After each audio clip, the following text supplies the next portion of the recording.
Hello, I'm Neumarr Sixstar. Neumarr is my spirit name. I learned this name by asking my spirit guide. I just wanted to know, what is my spirit name? And that came into my mind. And so I think that was spirit telling me that Neumarr is my spirit name. Sixstar is my own invention. My life path number in Pythagorean numerology is 6, which is the number of responsibility. And I added star to it since all of us come from stars. So we're all actually light. This life on Earth is an illusion. We are not naturally material beings. In our natural state, we're formless. We're simply energy with a consciousness. But we come here to this particular soul school on Earth to learn how to create in a low vibrational state. So how to be creators in this particular state, because part of the all that is this. So our consciousness, all of us here who are on the planet, come here to learn how to be creators in this format. And it's just part of the all that is, and this is our particular responsibility to do. So we've elected to do this for the oneness. We are gathering this particular information for the consciousness that's connected. So part of coming to the Earth School is, and it's really the toughest part, and why a lot of conscious beings don't come here, is you have this illusion of separation. So you do not have really any understanding of the connection of everything. I had an experience that was similar to the experience that Eckhart Tolle has described, and also Llewellyn Vaughan Lee also has described it. And this was an experience in which I had a heightened state of awareness. It lasted for maybe 2 or 3 weeks. And during that time, I was able to see heaven and everything, and at all times. But I was aware of the connection of everything, and I could just see it. I could see heaven everywhere I looked. That did not last. It only lasted 2 or 3 weeks in my case, but it was enough for me to understand what that feels like. And it was wonderful. And, then I went shopping. Literally, it was a trip to the shopping mall that just killed it dead. Done. But I do have a fond memory of it. So I wanted to give some background on why I'm doing this. It's not my norm to really want to be the center of attention, but because I'm typically kind of introverted. But basically I've been called by Spirit, and I've been called a lot and more to the point that I feel as though I just really do need to do this, that it's part of what I've agreed to do. I think it was in my soul plan to do this. And so really all my intention is to give basic spirituality instruction. I recently started to think about all the research that I've done. I had an awakening in 2009. It was on June 12th of 2009. And it is very significant that those numbers are all multiples of 3. 3 So it was basically 6-12-9 was when I had the awakening. And 3 is the number of creation. It's also the number of the ascended masters. So they were calling to me, and it was time for me to wake up. And when I did wake up, I found that I had an unquenchable thirst for knowledge about what real reality is. Because as soon as I realized that what's here isn't all there is, and I realized that because I had taken a picture of a spirit, and when I realized that I had taken a picture of a spirit, I suddenly also realized that even though I had been a churchgoer, I had been a Sunday school teacher, and I'd been a person who prayed every single day, I realized though that I was actually atheist, that I had been an atheist, because the minute that I really believed and really understood that you don't die when you die, I realized that I had actually thought when you die, you die. So pretty much from the time that I awakened on that day in 2009, I have devoted quite a lot of time to the study of spiritual matters and pretty much everything that I could get my hands on. So I started cataloging all the different teachers and books and such that I'd read recently just out of curiosity, and I realized, and this is just the ones I remember, there's lots of others that I don't even remember, but there were 130 different teachers and authors that I had read, and some of those authors have put out multiple books, and I've read more than one of their books. So I've done quite a lot of study, and having been through graduate school, I have a master's in biology, I have a law degree, and I realized I've studied more about spirituality than I ever did during the time that I earned a bachelor's and a master's in science and my law degree. I've read a lot and I've studied a lot, and I have definitely felt Spirit urging me to share what I've learned, because not only have I read it, but there's a distillation process that occurs with each one of us when we learn anything, and we take the whole of our experience and we apply it to the understanding of any new material that comes before us, and we have our own particular spin on it and our own understanding. And sometimes it's a particular teacher or a particular person who's sharing information with you that will be the person who finally breaks through and brings you to a place of understanding and connection. And there are many, many teachers who present the same material, but it's not going to necessarily be the first person that you connect with when you're trying to understand a particular topic. And recently I was introduced to a thing called the Rule of Seven, and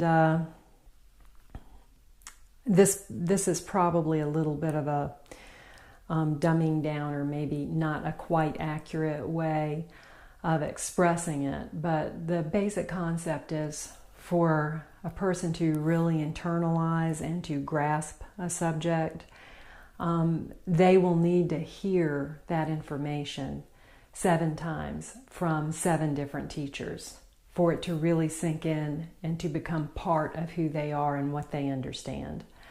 So I guess I'm just one of those. I know that Spirit has asked me to contribute, and so I've really put it off for quite some time. And pretty much yesterday I went and got a Reiki reading. It was a little mini reading, And one of the images that the healer saw was of me dragging a foot. And he said, I've never seen this before. And he's like, I'm seeing you drag a foot. And I'm like, all right, well, I know what that is. So I was like, all right, it's time. Because that's not the first time I've heard that message. So, and I'm sure I've heard it 7 times from 7 different teachers, because it finally has sunk in, and here I am doing this. I'm new to it. I'm still experimenting with my format. So I'm thinking, oh, by the way, this is Ganesh. So I love this background of Ganesh. It's really beautiful. I'm going to let you see it. So that is just smoking hot, beautiful. Ganesh, and there are just various branches of knowledge that I've learned, little drips and drops of. But Ganesh is basically the elephant god. He's an Indian god, an Asian Indian god. And he is the god who removes and places obstacles.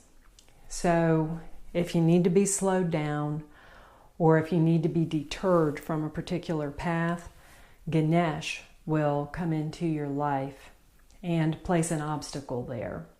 And sometimes he'll let you know, if you're paying attention and you see an elephant, like in an ad, on a screensaver. You may see a figurine when you're shopping at Target. If you notice an elephant, that's Ganesh talking. And Ganesh is either placing an obstacle for you or removing one. So when there's a path that's good for your soul, that your soul needs that particular learning, that's on that path of experience, Ganesh will clear the way for you to take that. If there's one that's not ideal for you at a particular time, Ganesh will place an obstacle and get you moving in another direction that's going to benefit you more. The basic understanding in all that you do and all that you experience being that truly God loves you and Spirit loves you. The universe is made of love. The stuff of the universe and everything that is love. And all of the experiences that you have on earth really are designed to perfect your soul. And soul's perfection can take you down some really dark paths before you get to the light. Sometimes you have to go way dark to get to the light. In fact, I think that's, at least in my case, certainly the path that I seem to have taken over the millennia and looking over the past lives that I've had. So I had planned to give you a little bit of background on who I am and why I'm doing this. And for tonight, that feels like enough. And then what I want to do is just introduce this is really basic introductory level material on spiritual matters, and I'm still experimenting with how I'm going to organize the format of this. So I had thought about being really formal about it, and I don't think I'm going to be. So one of the things I wanted to do, because I just love crystals, that's obvious from my rings and my necklace, I relate very well to crystals. And I wanted to do a little introduction on crystal healing. So crystals, first of all, we, humans, everything, is actually not material.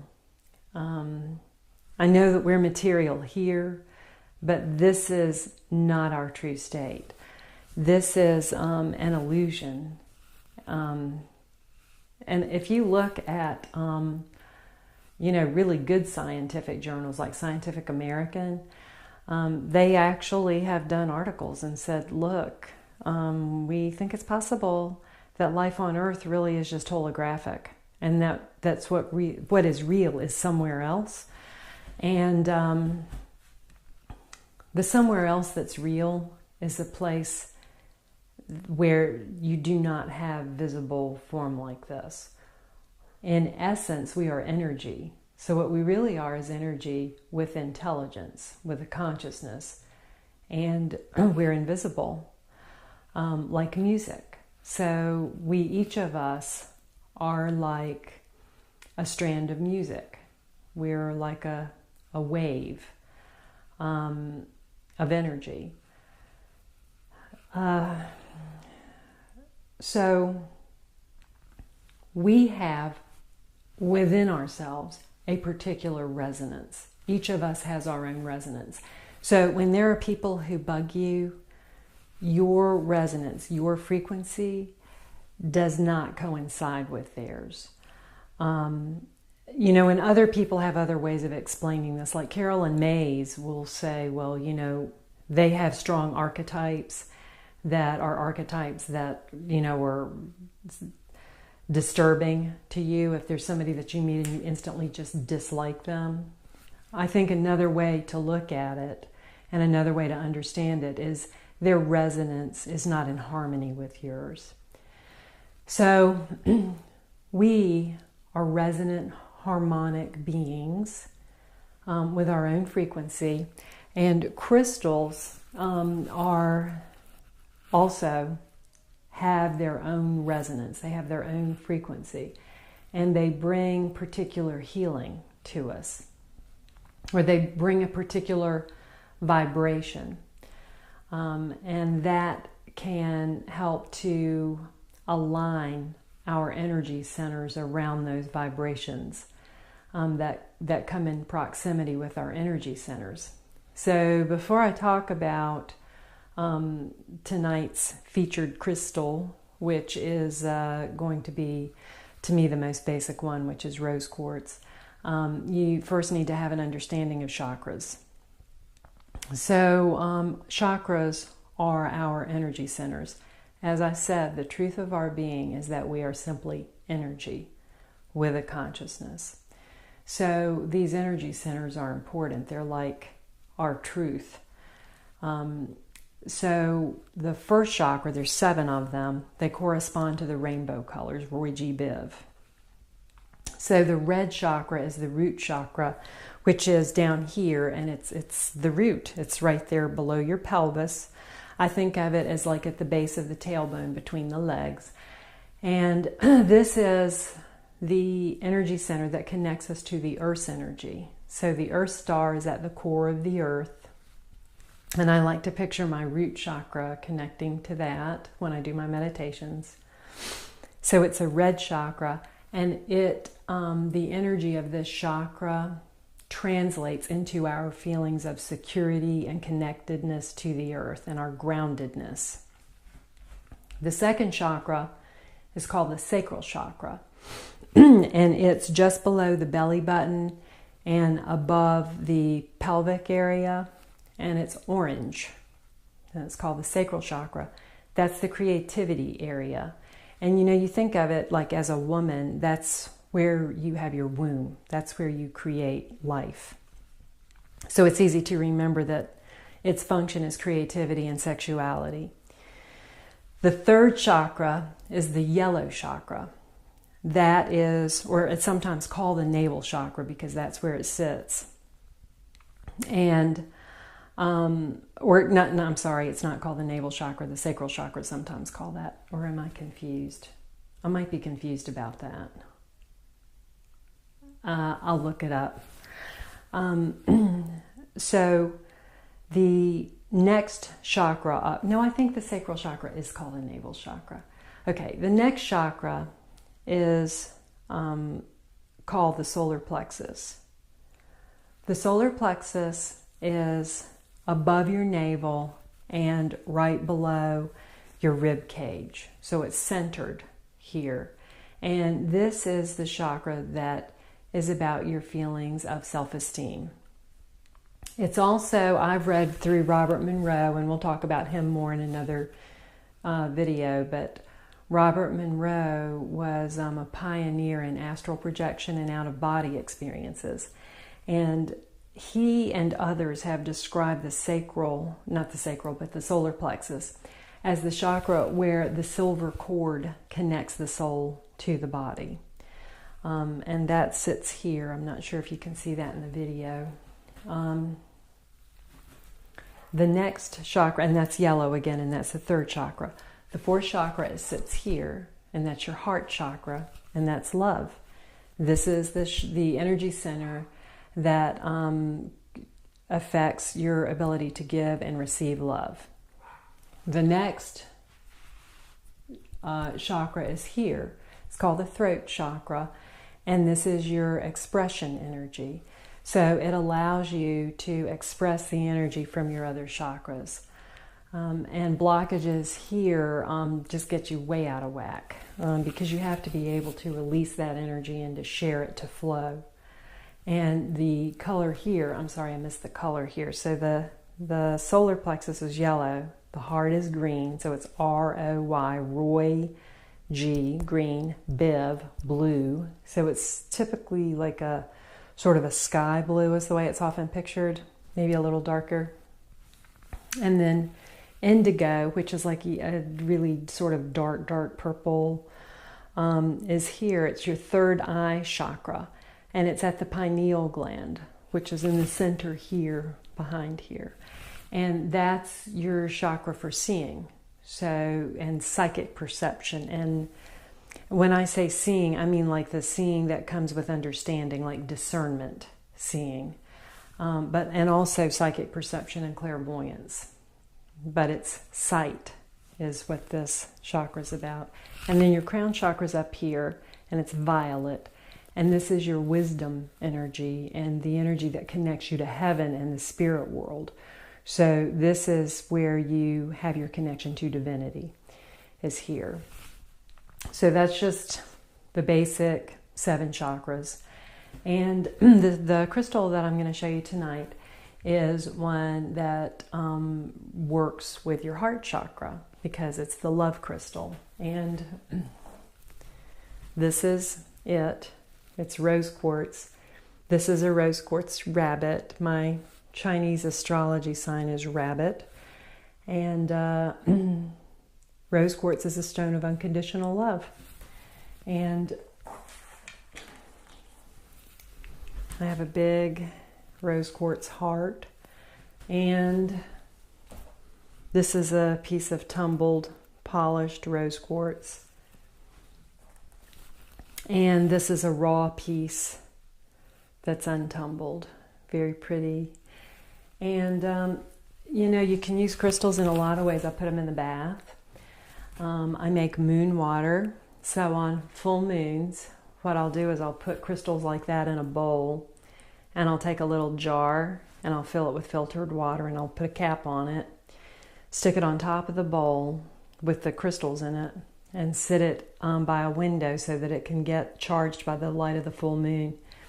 And then I hang on to it. I put it in the refrigerator, and I drink it on the new moon because I find that I connect better with the new moon for manifesting. So I'll just make the moon water and then put it in the fridge. On the night of the new moon, I'll pull it out. I usually share it with whoever's around. And we think of what it is we'd like to create. And then we all clink our glasses and drink our moon water. So that's one of my favorite ways to use crystals. I also put them on crystal grids.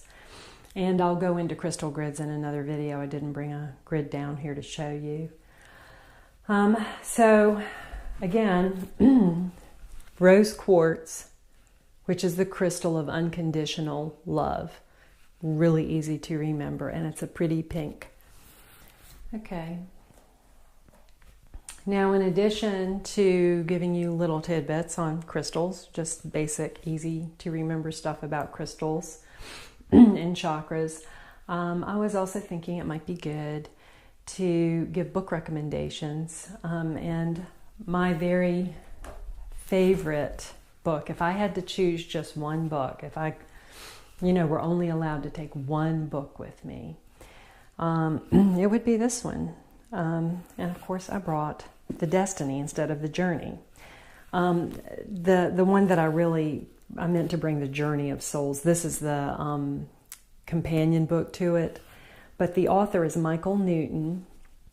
He's a psychologist who spent, at this point, in excess of 40 years working with people in a hypnotic state. So what he would do would be to put his subjects into a pattern of brain waves. It's a particular brainwave state, and I don't remember the names of the brainwave states, but it's one that allows them to access what's called their superconsciousness. So they are able to remember basically what was happening the last time they were on the other side, or even other visits to the other side between other lifetimes. But it pretty much allows him to ask them a lot of questions about, hey, what's life like on the other side? What kinds of things do you do? How is life organized? How do you interact with other spirits? What's it look like over there? What do you do with yourself over there? And it is completely fascinating. It's just, to me, it has the most detailed information of any of the literature that I have encountered on what is going on the other side. So when you're in between lives, and you're in heaven, we would call it heaven, but it's really just another dimension. What's going on over there? And it's really fascinating. And I'm still in a formative stage, still trying to decide, how am I going to present this information? So I'm not really sure how much detail I'll go into. But again, the author is Michael Newton, PhD. And these, to me, are the most fascinating books. If you want to learn about what the other side is like, start here. So I think for tonight, that's probably going to be enough. So we'll see how this transforms over time. But welcome to Medusa's Tangle.